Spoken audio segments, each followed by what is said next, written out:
Hi friends, ಎಲ್ಲರಿಗೂ ನಮಸ್ಕಾರ. Welcome to Kavya's Veeksha channel.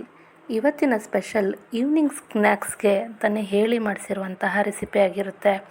ಇದರ ಬಣ್ಣ ನೋಡ್ತಾ ಇದ್ರೆ ನಿಮಗೆ ಹಸಿರು ರೀತಿ ಕಾಣಿಸ್ತಾ ಇದೆ ಅಲ್ವಾ? ಆದರೆ ಇದು ಪುದೀನಾಯಿಂದ ಮಾಡಿರುವಂತಹ ಸ್ನ್ಯಾಕ್ಸ್ ಆಗಿರೋದ್ರಿಂದ ಇದಕ್ಕೆ ಪುದೀನ ಮಂಡಕ್ಕಿ ಅಂತಲೇ ಕರಿಬೋದು. ಹಾಗಾಗಿ ಇದು ಸಂಜೆ ಟೈಮಿಗೆ ತುಂಬಾ ಚೆನ್ನಾಗಿರುವಂತಹ ರುಚಿಕರವಾಗಿರುವಂತಹ ಸ್ನ್ಯಾಕ್ ಆಗಿರುತ್ತೆ. ಹಾಗಾದರೆ ಇದನ್ನು ಹೇಗೆ ಮಾಡೋದು ಅಂತ ನೋಡೋಣವಾ?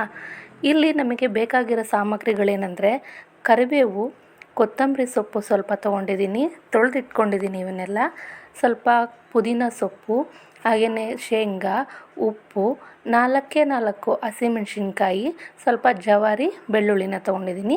ಮುಖ್ಯವಾಗಿ ಇದಿಷ್ಟು ಬೇಕು. ಈ ಕೊತ್ತಂಬರಿ ಸೊಪ್ಪು, ಪುದೀನ, ಕರಿಬೇವನ್ನೆಲ್ಲ ತೊಳೆದಿಟ್ಕೊಂಡಿದ್ದೀನಿ. ಹೇಗೆ ಮಾಡೋದು ಅಂತ ನೋಡೋಣವಾ? ಒಂದು ಸಣ್ಣ ಮಿಕ್ಸರ್ ಜಾರಿಗೆ ಇಲ್ಲಿ ನಾನು ತೊಳೆದಿಟ್ಕೊಂಡಿರುವಂತಹ ಕೊತ್ತಂಬರಿ ಸೊಪ್ಪು ಹಾಗೆಯೇ ಪುದೀನ ಸೊಪ್ಪು ಕೂಡ ತೊಗೊಂಡಿದ್ದೀನಿ.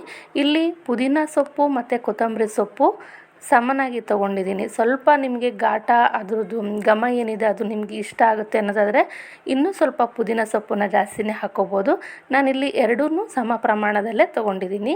ಹಾಗೆಯೇ ಒಂದು 4 ಹಸಿಮೆಣ್ಸಿನ್ಕಾಯಿನ ತೊಗೊಂಡಿದ್ದೀನಿ. ಇದನ್ನು ಮಿಕ್ಸರ್ ಮಾಡ್ಕೊಂಡು ಬರೋಣ. ತುಂಬ ನುಣ್ಣಗೆ ಬೇಡ, ಇದಕ್ಕೆ ನೀರು ಹಾಕೋ ಅವಶ್ಯಕತೆ ಇಲ್ಲ. ಸ್ವಲ್ಪ ತರಿಯಾಗೆ ಇದನ್ನು ಮಸಾಲಾನ ಪೇಸ್ಟ್ ಮಾಡಿ ಇಟ್ಕೊಳ್ಳೋಣ.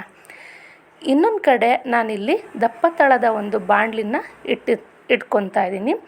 ಇದನ್ನು ಸಣ್ಣ ಉರಿಯಲ್ಲೇ ಮಾಡಿದಷ್ಟು ತುಂಬ ಚೆನ್ನಾಗಿರುತ್ತೆ. ಹಾಗಾಗಿ ಇಲ್ಲಿ ನಾನು ದಪ್ಪ ತಳದ ಒಂದು ಬಾಣಲೆಗೆ 3-4 ಸ್ಪೂನಷ್ಟು ಎಣ್ಣೆ ಹಾಕ್ತಾಯಿದ್ದೀನಿ.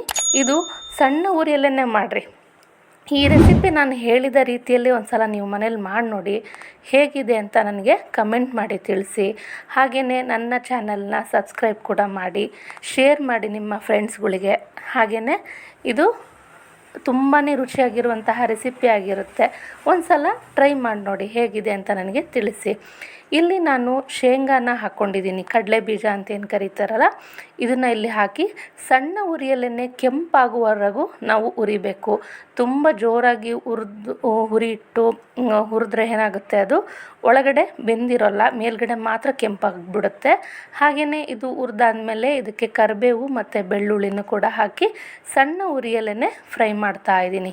ನೋಡ್ತಾ ಇದ್ದೀರಲ್ಲ, ಈಗ ಅವೆರಡೂ ಹಾಕಿ ಹುರಿದಾದ ಮೇಲೆ ನಾವು ರುಬ್ಬಿಟ್ಕೊಂಡಿರುವಂತಹ ಹಸಿ ಮಸಾಲ ಅಂದರೆ ಪುದೀನ ಮತ್ತು ಕೊತ್ತಂಬರಿ ಸೊಪ್ಪು, ಹಸಿಮೆಣ್ಸಿನ್ಕಾಯಿ ಪೇಸ್ಟ್ ಏನಿದೆ ಇದನ್ನು ಹಾಕಿ ಇದ್ರ ಹಸಿ ವಾಸನೆ ಹೋಗೋವರೆಗೂ ಇಲ್ಲಿ ಫ್ರೈ ಮಾಡ್ತಾ ಇದ್ದೀನಿ. ನೋಡ್ತಾ ಇದ್ದೀರಲ್ಲ, ಈ ರೀತಿಯಾಗಿ ಹಸಿ ವಾಸನೆ ಹೋಗಬೇಕು.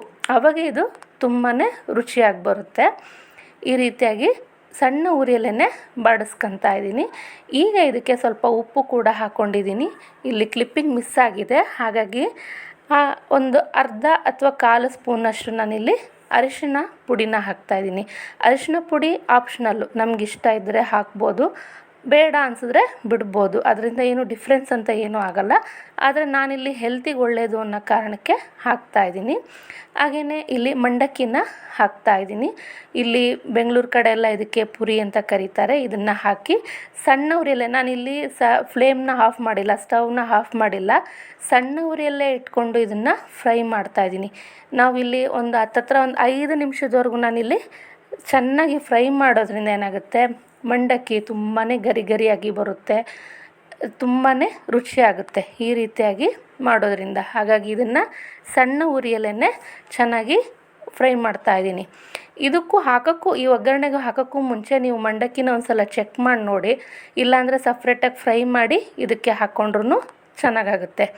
ನೋಡಿದ್ರಲ್ಲ, ಎಷ್ಟು ರುಚಿಯಾಗಿರುವಂತಹ ಹಾಗೆಯೇ ಹೆಲ್ತಿಯಾಗಿರುವಂತಹ ಮನೆಯಲ್ಲೇ ಮಾಡುವಂತಹ ಸಂಜೆ ತಿಂಡಿ ಅಥವಾ ಈವ್ನಿಂಗ್ ಸ್ನ್ಯಾಕ್ಸು ಎಷ್ಟು ಚೆನ್ನಾಗಿದೆ.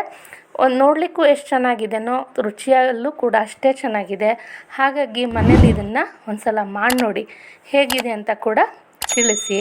ಇದನ್ನು ನಾವು ಬಿಸಿಯಾಗಿರುವಂತಹ ಕಾಫಿ ಅಥವಾ ಟೀ ಜೊತೆ ಸರ್ವ್ ಮಾಡಿದ್ರೆ ತುಂಬಾ ಸೂಪರಾಗಿರುತ್ತೆ. ಹಾಗಾಗಿ ಮನೇಲಿ ಒಂದು ಸಲ ಮಾಡಿ ನೋಡಿ, ಹೇಗಿದೆ ಅಂತ ಹೇಳಿ. ಈ ನನ್ನ ಚಾನಲ್ನ ಸಬ್ಸ್ಕ್ರೈಬ್ ಮಾಡಿ, ಹಾಗೆಯೇ ಕಮೆಂಟ್ ಮಾಡಿ, ನಿಮ್ಮ ಫ್ರೆಂಡ್ಸ್ಗಳಿಗೂ ಕೂಡ ಶೇರ್ ಮಾಡಿ. ನಮಸ್ಕಾರ.